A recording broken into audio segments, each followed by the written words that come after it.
Bismillahirrahmanirrahim. Assalamualaikum warahmatullahi wabarakatuh. Puji syukur kehadirat Allah Subhanahu wa Ta'ala yang telah melimpahkan rahmat serta hidayahnya sehingga kita bisa mendengarkan ceramah ini. Sholawat serta salam semoga selalu tercurahkan kepada junjungan kita Nabi Muhammad Sallallahu Alaihi Wasallam beserta keluarga dan sahabat-sahabatnya yang kita nantikan syafaat beliau di yaumul qiyamah. Hari ini saya akan memberikan ceramah yang berjudul Bahaya Riya dan Hasad yang bisa merusak amal. Dalam perjalanan ibadah kita menuju Allah Subhanahu wa Ta'ala, ada dua jenis penyakit hati yang sangat halus namun memiliki daya hancur yang luar biasa. Penyakit ini memang tidak menyerang secara fisik, namun dampaknya sangat terlihat nyata bagi kita sebagai umat muslim yang harus kita hindari, yaitu penyakit riya dan hasad. Riya merupakan syirik kecil penghapus amal. Riya adalah melakukan ibadah dengan tujuan agar dilihat, dipuji, atau mendapatkan apresiasi dari manusia yang lain, bukan karena ikhlas. Dan riya ini sering disebut sebagai syirik asghar atau syirik kecil karena pelakunya seolah-olah menjadikan manusia sebagai sekutu Allah dalam tujuan beribadah. Allah Subhanahu wa Ta'ala berfirman dalam Al-Quran surat Al-Baqarah ayat ke-264 yang memperingatkan kita untuk tidak merusak sedekah dengan menyebut-nyebutnya atau pamer, karena hal tersebut membuat amal ibadah kita menjadi sia-sia. Hal ini akan sejalan dengan apa yang biasanya diperlihatkan di sosial media, terutama ketika umat muslim menjalankan ibadah. Sebagai contoh, ibadah haji, terkadang ada sebagian umat muslim yang mengabadikan sekaligus mungkin memperlihatkan ibadah di tanah suci itu seperti apa. Nah, ada kemungkinan perbuatan seperti ini bisa mengandung unsur riya kalau kita tidak berhati-hati dalam menilainya. Kemudian poin yang kedua, ada hasad atau api yang memakan kebajikan. Jika riya merusak diri sendiri, maka hasad merupakan iri dan dengki yang bisa merusak diri sendiri sekaligus hubungan sosial. Hasad adalah penyakit hati yang tidak senang melihat orang lain mendapatkan nikmat dan berharap nikmat tersebut hilang dari orang lain. Rasulullah Shallallahu Alaihi Wasallam memberikan peringatan keras melalui sabdanya, "Jauhilah hasad, karena sesungguhnya hasad memakan kebaikan sebagaimana api memakan kayu bakar." Hadis riwayat Abu Dawud. Penyakit iri dan dengki ini bisa menghancurkan kita sebagai umat muslim, sehingga kita akan mudah diadu domba, seperti yang terlihat di Timur Tengah yang saat ini memiliki gejolak perselisihan. Kita semua sudah tahu contohnya. Nah, iri dan dengki ini merupakan perasaan yang bisa menyebabkan hati kita kotor, membuat hati kita merasa kok orang lain ini sesukses ini, sedangkan kita kok masih seperti ini saja. Nah, pandangan semacam itu malah akan menghancurkan diri sendiri dan memperburuk tatanan sosial di masyarakat. Oleh karena itu, dampak dari dua penyakit ini adalah kehampaan di akhirat.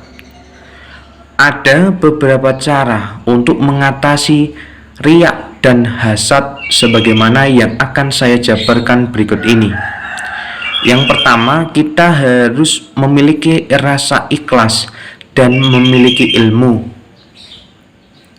Kita harus terus memperbaiki niat dan mempelajari ilmu dengan ikhlas, dan yakinlah bahwa pujian manusia tidak menambah kemuliaan di sisi Allah, dan celaan manusia atau manusia ketika dicela orang lain tidak mengurangi sedikit pun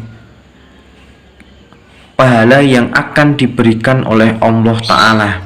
Oleh karena itu, ketika kita memiliki rasa ikhlas dalam menerima keadaan, maka kita berhusnuzon kepada Allah bahwa oh, ini loh yang diberikan oleh Allah merupakan sesuatu yang harus kita terima dengan rasa ikhlas, rasa lapang dada, tanpa adanya rasa iri dan dengki, tanpa adanya rasa pamer atau riak, sehingga kita bisa menjadi manusia yang menerima takdir dari Allah Ta'ala.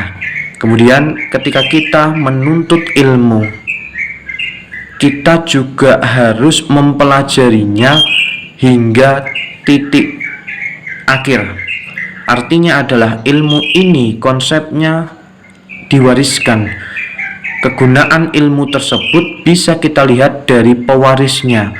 Apakah sang pewaris ini mampu meneruskan tonggak ilmu yang diberikan oleh gurunya, atau malah menjadi sia-sia belaka. Kemudian yang kedua, sembunyikan amal. Berusahalah menyembunyikan ibadah sunnah sebagaimana kita menyembunyikan aib. Kita tidak perlu mencontohkan ibadah kita kepada orang lain kalau itu tujuannya hanya untuk pamer. Ketika kita beribadah, kita niatkan hubungan kita sebagai umat muslim hanya dengan Allah Subhanahu wa Ta'ala. Sebagai contoh, ketika ada seseorang yang rajin beribadah sholat duha atau mungkin sholat tahajud di sepertiga malam, maka orang tersebut janganlah mengumbar daripada ibadah sunnah yang dilakukan, sehingga atau seakan-akan dia yang paling rajin menjalankan ibadah tersebut. Maka ketika kita bisa menyembunyikan amal, kita akan terhindar dari penyakit hasad dan juga penyakit riak tersebut. Kemudian poin yang ketiga, syukur dan qanaah. Lawan daripada hasad adalah dengan rasa bersyukur atas nikmat yang diberikan kepada diri sendiri. Dan Nabi juga pernah bersabda bahwa pandanglah orang yang berada di bawahmu dalam masalah harta dan dunia, dan janganlah engkau pandang orang yang berada di atasmu. Hadis riwayat Muslim. Kita sebagai umat muslim, ketika melihat orang lain bisa sukses, kita seharusnya juga ikut bangga ya. Ikut bangga dalam hal ini, mungkin amal perbuatan mereka itu lebih banyak dari kita. Jadi kita jangan malah iris.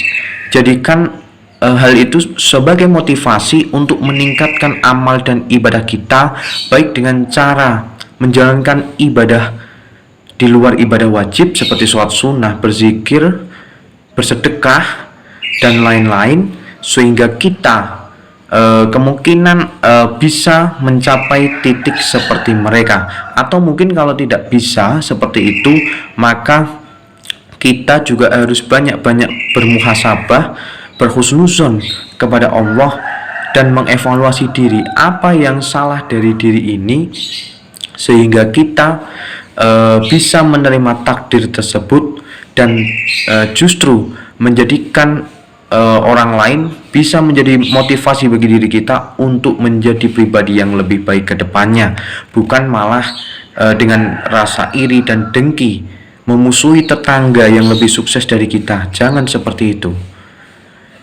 Kemudian poin yang keempat adalah doakan kebaikan. Jika timbul iri, paksakan diri untuk mendoakan keberkahan bagi orang yang kita iri agar kedengkian hilang dari hati kita sendiri. Doa yang baik pasti hasilnya juga akan baik. Nah, ini yang selalu saya ajarkan kepada murid saya, karena hal ini akan membawa keberkahan bagi diri kita pribadi maupun bagi masyarakat pada umumnya. Doa kebaikan merupakan sebuah jalan yang diberikan oleh Allah Ta'ala agar kita sebagai umat muslim bisa memohon keberkahan dan kebaikan kepada sesama umat muslim yang lain, agar kita mencapai jalan qanaah dan bisa merasakan syukur yang lebih berkah lagi. Karena dengan mendoakan kebaikan, secara tidak langsung kita melakukan perbuatan yang baik. Karena doa yang tadi kita panjatkan akan membawa diri kita menuju rahmat yang diridhoi oleh Allah Ta'ala. Oleh karena itu, semoga Allah menyucikan hati kita dari penyakit riak dan hasad dan menjauhkan diri kita dari kemungkaran Allah, sehingga kita sebagai umat muslim akan dituntun oleh Allah menuju surganya nanti. Amin amin ya rabbal alamin. Demikian yang bisa saya sampaikan, kurang lebihnya mohon maaf. Barakallahu fikum dan semoga bermanfaat. Wassalamualaikum warahmatullahi wabarakatuh.